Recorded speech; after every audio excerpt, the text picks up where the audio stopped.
Hello there guys, it's me Unstable Voltage and welcome to episode 9 of Europa Universalis IV as France. Currently not in any wars and we're running the game on high speed. We're just basically trying to recover our manpower and our economy. But one nice thing that has happened is we actually have 200 reputation with both of our vassals here. Now the one that I said that I did want to try and vassalize to integrate first was Auvergne, mainly because that will give us this sort of contiguous border here and this little bit of land won't be separate from us. Although we can still walk through our vassals, it would be nice to get it all joined up. So these are the guys that we are going to go ahead and attempt to vassalize first. So we are going to go ahead and recall the diplomat from there. He'll take 3 days to get back, and then we are going to go and attempt to annex vassal. Now it will cost us 30 diplomatic power.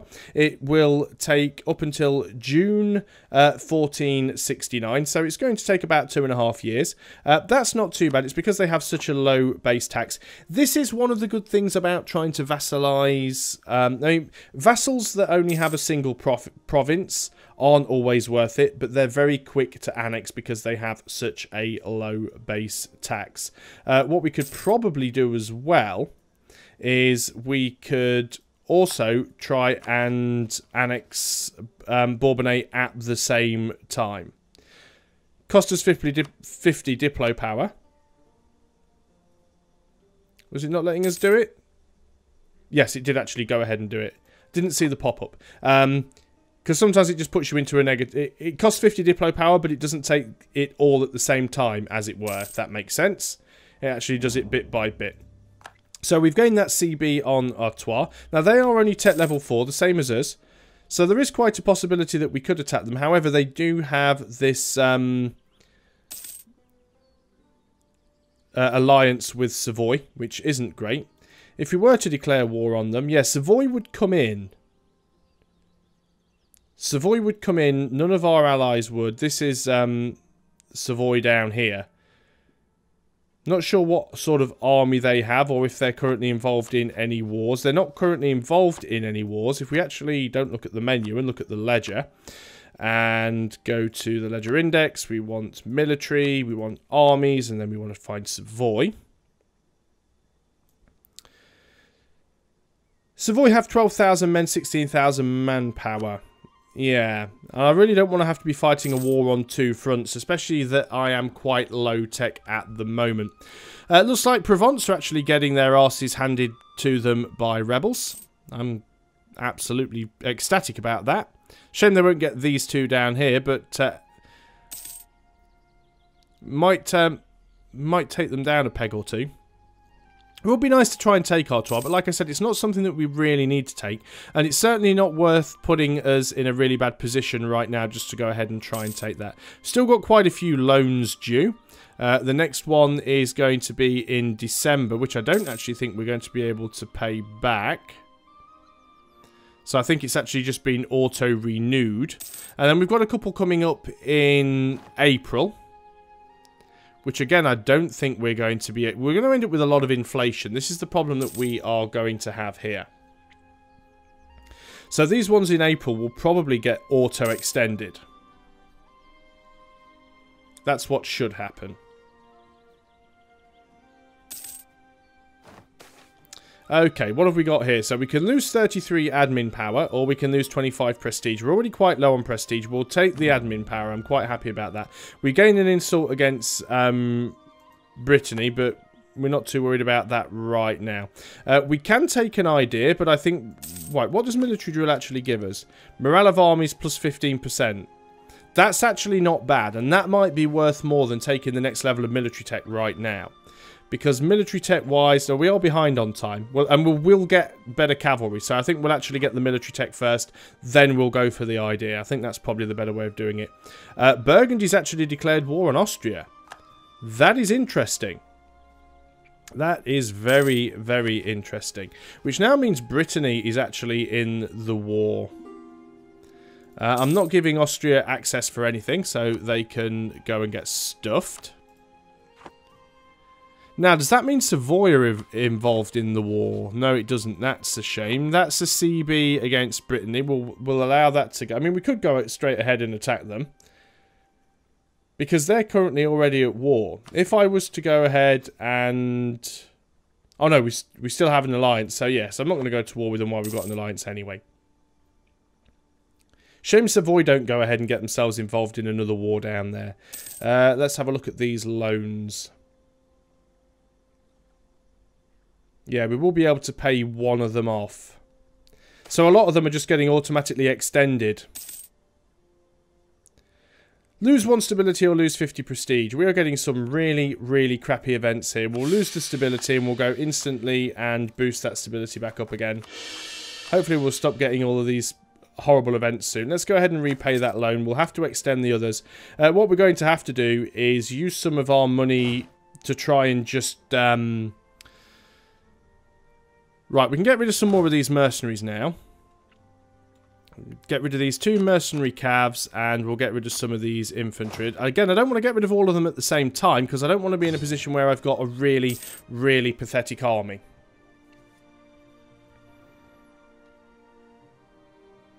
Still making very slow progress on annexing our vassals, but we are making progress all the same.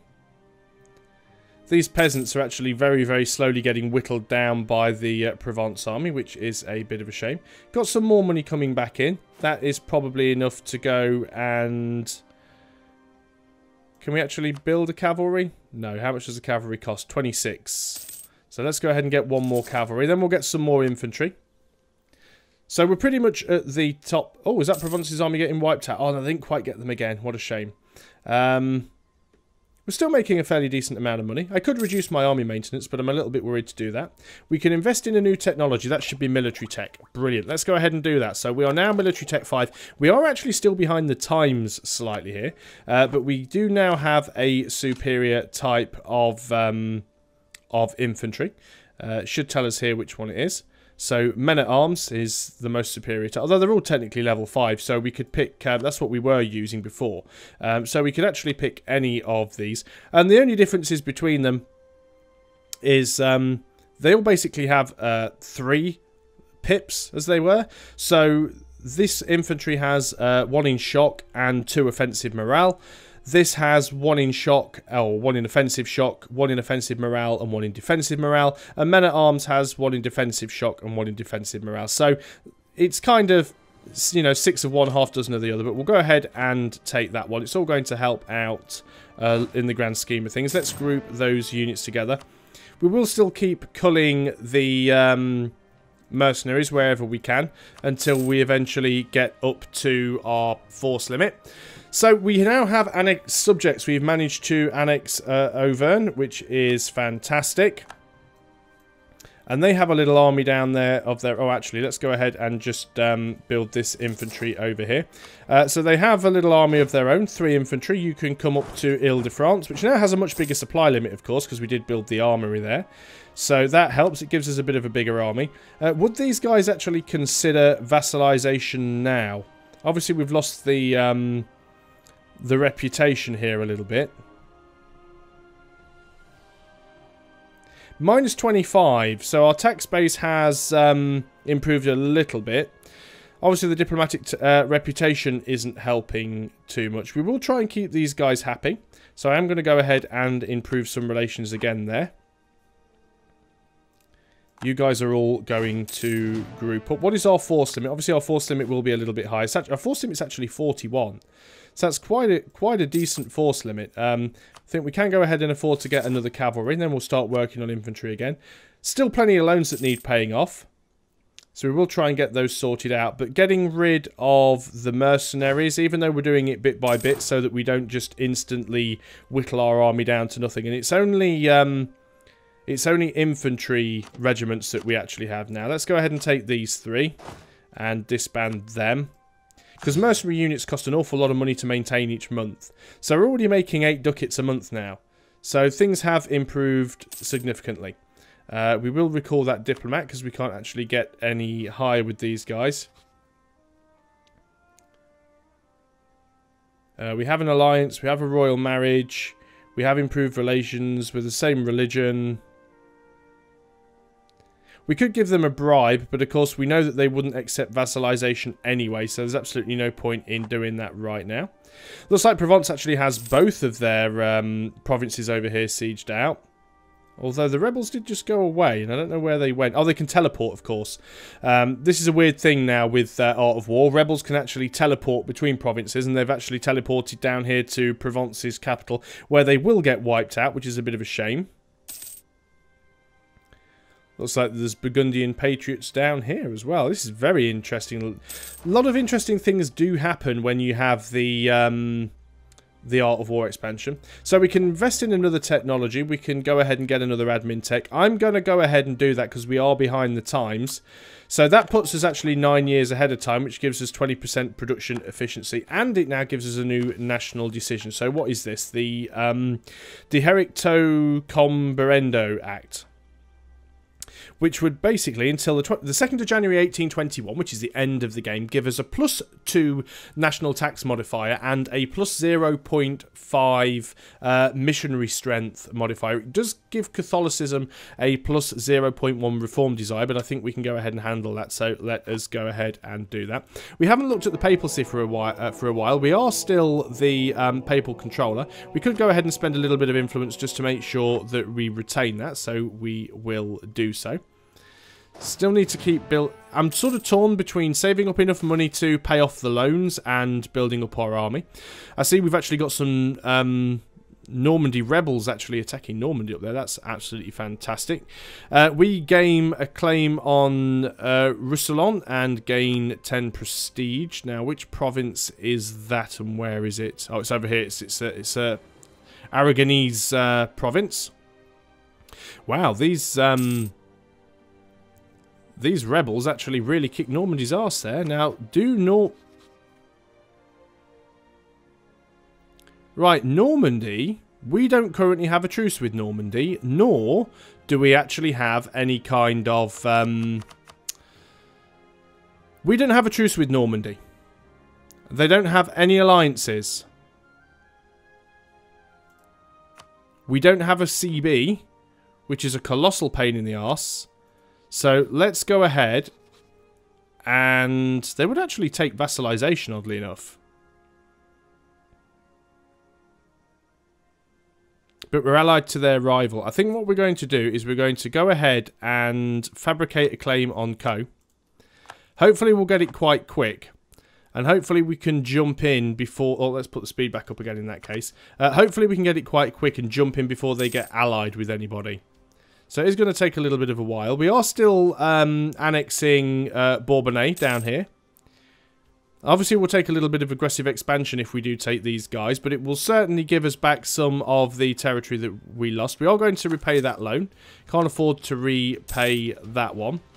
We do have time to go ahead and throw probably a couple more infantry units into that mix, so we will do that. No military access for anybody is required. Yeah, they are building their forces. They're actually going to go and engage the rebels again. And while they're going to beat the rebels, they are actually going to suffer losses, which is fantastic for me. So let's move in there. It's still taking quite a while to get that CB. So we're definitely going to keep our eye on that.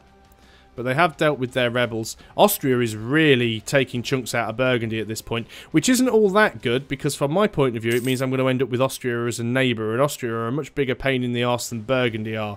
We're up to 60% now on that CB.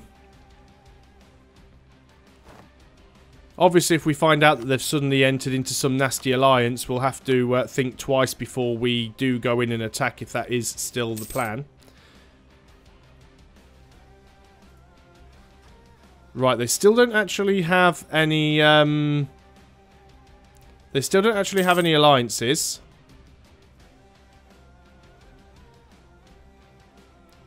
And we're at 86%. Right, we've managed to integrate Bourbonnais, which is fantastic. That gives us even more troops to throw into the fight. And I think what we can actually do now is we can completely get rid of those last two groups of mercenaries. So that'll help with money. We'll have to do something with our diplomats, but we'll do that in a few minutes because we actually have a CB against these guys now. So let us reduce the speed right down. They don't have any allies at all, so we are going to declare war. We're going to take Co. We don't need our vassals in with us on this one. So we're going to march straight... Actually, we're going to just go and march straight in. If we split this stack... When are you going to arrive? On the 31st of May. In fact, if I start moving in now, you've got two choices. You either carry on and meet this army, or you stay and get caught by this army. Now, they do have a general. And I am trying to save up for military... Well, we did get our military tech, so we can actually afford to get a general. So let's try ahead and get... We'll see what we get. 2 shock, that's not too bad. Shock is much more useful than fire, particularly in the early game. So we do have a general going in now. That will help out. And we're actually just going to move straight into there to reinforce, just to make sure that we do get this. We should be the only people involved in the war. Well, Armagnac and Foire come in as well, because of course they are our vassals, so they will get involved. Might mean that we do get some ports blockaded, because of course they do actually have... they do have some ships here. They have 6 lights and 2 transports. I could potentially put my lights out here, although my lights have come home at war. So they can just stay there. I could go and use them over here to try and blockade these provinces, but I don't really see an awful lot of point in doing that. So let us just wait for this battle to end. We are getting some very poor rolls. We can actually go up to speed 2 for this because it should be relatively easy. We won the battle. We're going to go and chase them down, simply because this is the only really province they can go into. So we should be able to stack wipe them if we move in here. So this should instantly be a stack wipe, and indeed it is. So we're going to group this army up, we're going to detach a siege, we're going to move into Normandy.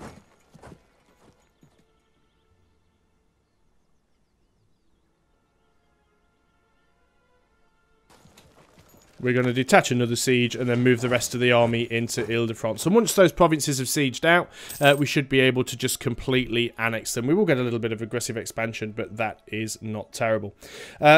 Diplomats, let's go ahead and start sucking up to our other remaining vassals. Obviously, we do want to also keep one of our diplomats free, because we're going to need that for the peace deal against Co when that happens.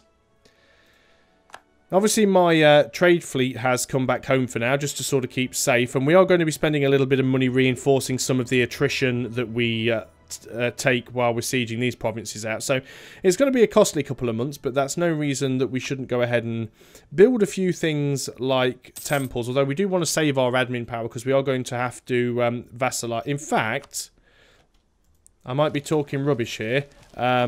We don't know. We don't have cores on these anymore, because we actually gave up the cores on them, which is a little bit of a pain. We still have a claim, yeah. So we are going to have to core both of those provinces. So in that case, I will save my admin power. However, I'm quite tempted to still get another couple of armories around. We also need to increase our forts. There's quite a lot of things that we do need to increase. We also need to get these loans paid off. How many loans do we have currently? 14. So we've only paid a few of them off, which is not fantastic. We've also got a massive amount of inflation.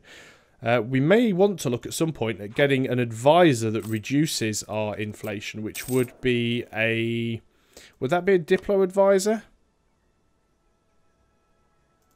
Or would it be... Yearly prestige, production efficiency. What do we have currently? National unrest -3. We'll leave it as it is. We will be able to pay this money off. I mean, it is a little bit of a pain that we had to take so many loans. Again, that was more through my bad play than anything else. Brittany, how would you feel about vassalization now? Still -45. Yeah, it's going to be difficult. I think Brittany we might have to do militaristically, but given the fact that they're allied with Austria and Savoy, could make things quite difficult. But we'll see what we can do with them. Looks like Naples are actually fighting against these patriots. That's kind of weird. Always difficult to know what's going on sometimes in these fights. Let's go up to speed 3, because I think we're okay for the moment. I'm going to say don't attach to this... this unit. You don't particularly need to. There's no reason to be doing that. Okay, another imperial reform has been put in place by the HRE. So what have they actually got now? So they've got the call for the Reichsform. So the Emperor gets minus 2% build cost, plus 1 yearly prestige, and a minus 2% technology cost. And any of the members of the HRE get minus 2% build cost, and they also get minus 2% technology cost. And they've also just enacted this one here, which means that the Emperor gets an additional diplomat and plus 1 diplomatic reputation, and all of the members get minus 1 national unrest. So not too much to worry about there. Eventually, if the HRE ever gets enough stuff, it can go right down here and it can basically unite the Roman Empire into one nation state. Not sure whether it becomes the HRE or whether it becomes Germany or part of Austria or whatever. I've never actually seen it happen, but it can happen. Burgundy's actually entered into a military coalition against us. That's actually quite... well, it's not quite strange. We've probably still got quite a bit of aggressive expansion with them. Yeah, 31 aggressive expansion. Hopefully no one else will enter into it. They've lost even more stuff. You've actually got this place up here, the Hainaut. These guys are actually indifferent to us. We have a free diplomat. I'm going to go and improve relations with these. I know I said I want to keep a diplomat free for piecing out over here in the war, which I do. But it would be quite nice if we can actually take some of this stuff diplomatically. Also looks like... no, Burgundy's capital is still down there. We've lost an advisor, which is a Diplo advisor, come to that. There's only 1+1 we can get, which is spy offence. We are going to take one because, of course, we are over our diplomatic relations. So we want to make sure that we're still getting a fair amount of Diplo points coming in. But I think that's all we've got time for on this video. So thanks a lot for watching, guys. I hope you are still enjoying Europa Universalis IV as France. And I'll see you on the next video. So until then, goodbye for now.